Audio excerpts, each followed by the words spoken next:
yang disunahkan di dalam syariat Islam, yaitu diantaranya ada 16 kategori. Yuk kita bahas. Ada apa yang pertama? Yang pertama itu man ata minkumul jum'ah falyagtasil.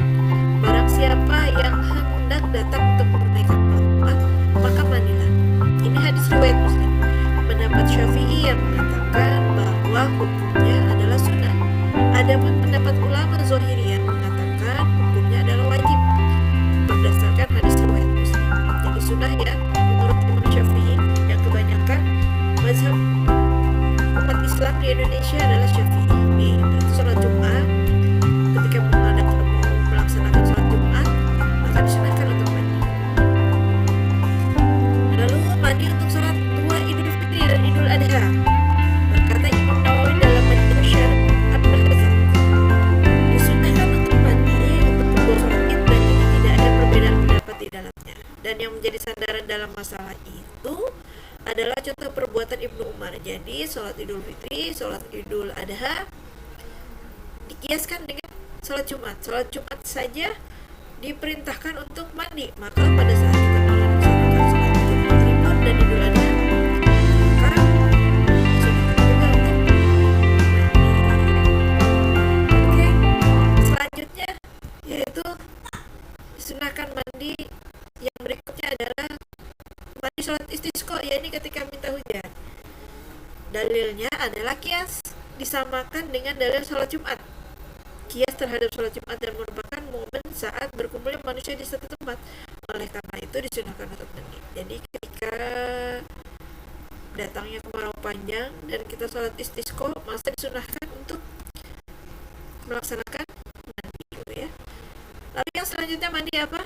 Mandi khusuf, yaitu mandi untuk melaksanakan sholat khusuf atau gerhana bulan, dan mandi untuk melaksanakan sholat khusuf gerhana matahari. Dalilnya pun sama, yaitu kias. Jadi kalau disunahkan mandi untuk sholat menghadapi sholat gerhana dan sholat gerhana bulan untuk gerhana matahari, ini dikiaskan dengan sholat Jumat dan juga tempat berkumpulnya manusia. Oleh karena itu disunahkan untuk mandi. Jadi kalau ada gerhana matahari dan gerhana bulan, kita disunahkan mandi dulu ya sebelum melaksanakan sholat. Oke, yang selanjutnya disunahkan mandi juga karena memandikan mayit. Man ghasala mayitan falyagtasil wa man hamalahu falyatawaddu. Barang siapa yang memandikan mayit, maka mandilah, dan barang siapa yang mengusung mayat, maka berwudulah. Ini hadis Abu Daud, Tirmidzi, dan beliau menghasankan hadis ini. Dan perintah di situ maksudnya adalah sunnah, sebagaimana dijelaskan atau ada qoro'in dari hadis yang lain yang menunjukkan bahwasanya perintah di sana bukan bermaksud wajib, namun bermaksud sunnah. Jadi ya ketika kita melihat jenazah, kita menjenguk jenazah, bertakziah, maka disunahkan mandi lagi untuk yang memandikan mayitnya, karena diibaratkan memang jenazah itu seperti bangkai ya, yang jasadnya pun akan seperti menjadi bangkai. Lama-kelamaan dia akan semakin membusuk dan mengeluarkan bau dan menyengat. Dan ini tidak baik, makanya ketika ada jenazah kita disunahkan untuk menyegerakan ya. Menyegerakan siapa? Menyegerakan untuk memandikan jenazah, lalu mengkafaninya dan menguburkannya ya, menyolatinya lalu menguburkannya ya. Dan bagi yang takziah atau mengusungnya, maka disunahkan untuk berwudu. Jadi jauh sebelum COVID terjadi, diperintahkan untuk 3M, diantaranya cuci tangan. Kita sudah diperintahkan, orang-orang tua dulu ketika dia bertakziah, maka pulangnya apa? Ambil wudu ya. Kita tahu ya, ini dari hadis ini. Jadi tidak aneh lagi kalau kita setelah pulang melaksanakan takziah, maka pulangnya ambil wudu. Selanjutnya, apa yang disunahkan mandi? Yang disunahkan mandi berikutnya adalah ketika ada orang kafir masuk Islam ya. Ketika orang kafir masuk Islam, maka disunahkan untuk mandi berdasarkan hadis Qais bin Asim. Beliau berkata, anahu aslama fa amarahu Nabi sallallahu alaihi wasallam ayyagtasila bima'in wa sidrin. Asim masuk Hisam, kemudian Nabi Shallallahu Alaihi Wasallam menyuruhnya untuk mandi dengan air dan daun sidr, daun bidara. Ashabu sunan dengan sanad yang hasan. Jadi disunahkan ya, ada orang kafir mau bersyahadat, disaksikan orang banyak ini ya, dan dia juga disunahkan untuk mandi dulu. Jadi dalam keadaan bersih dia bersyahadat mengikrarkan keislaman. Selanjutnya itu orang gila lalu kemudian tersadar, atau orang pingsan yang kemudian siuman. Wal mukma alaihi idza afaq. Maka disunahkan bagi keduanya untuk mandi, dan keduanya disamakan hukumnya karena sama-sama hilang akalnya.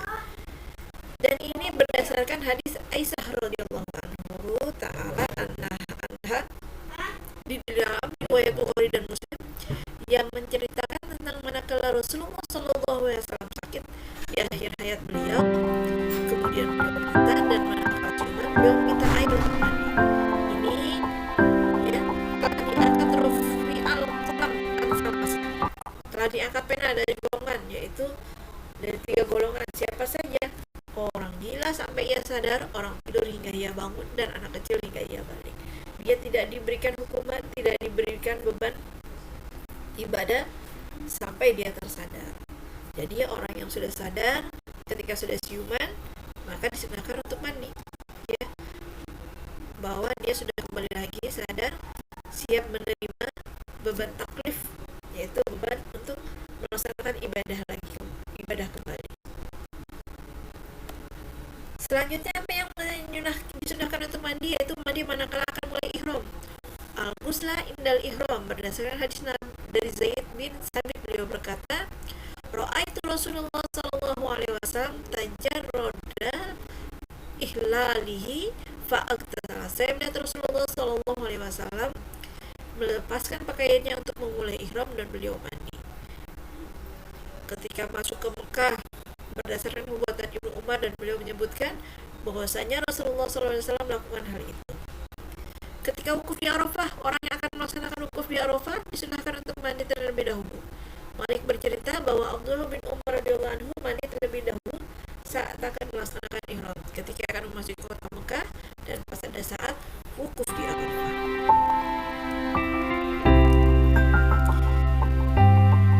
Nah, berarti ketika kita sampai di Mekah, Rasulullah menganjurkan untuk apa? Mandi terlebih dahulu, yaitu ada sunnah mandi. Ketika kita melaksanakan sunnah ini, maka sudah termasuk orang-orang yang menjalankan sunnahnya Nabi. Ya, mandi karena mabit di Muzdalifah, mandi karena melempar jumroh. Ketiga, mandi untuk melaksanakan tawaf. Yang dimaksud ini yaitu tawaf qudum, tawaf ifadah, dan tawaf yang lainnya. Ini adalah pendapat Imam Syafi'i dalam Qaul Qadim, pendapat beliau yang sama, yang mana mengatakan bahwasanya mandi untuk tawaf adalah sunnah. Namun pendapat beliau yang baru dalam Qaul Jadidnya, bahwasanya tidak disunahkan mandi untuk tawaf. Berdasarkan hadis Aisyah radhiyallahu anha, beliau mengatakan bahwasanya hal pertama yang dilakukan oleh Nabi Sallallahu Alaihi Wasallam tatkala masuk ke dalam Mekah adalah beliau berwudu, kemudian tawaf di Ka'bah. Ini jadi pengalaman untuk kita ya. Bagi yang belum dipanggil untuk melaksanakan ibadah haji, belum melaksanakan umroh, maka kita sudah disunahkan untuk mandi. Ketika melaksanakan mandi, berarti kita sudah mendapatkan pahala sunnah ketika kita melaksanakan mandi. Anak soleha, demikianlah pembahasan kita tentang macam-macam mandi yang ada di dalam syariat kita. Mudah-mudahan ini menjadi tambahan ilmu untuk kita ya.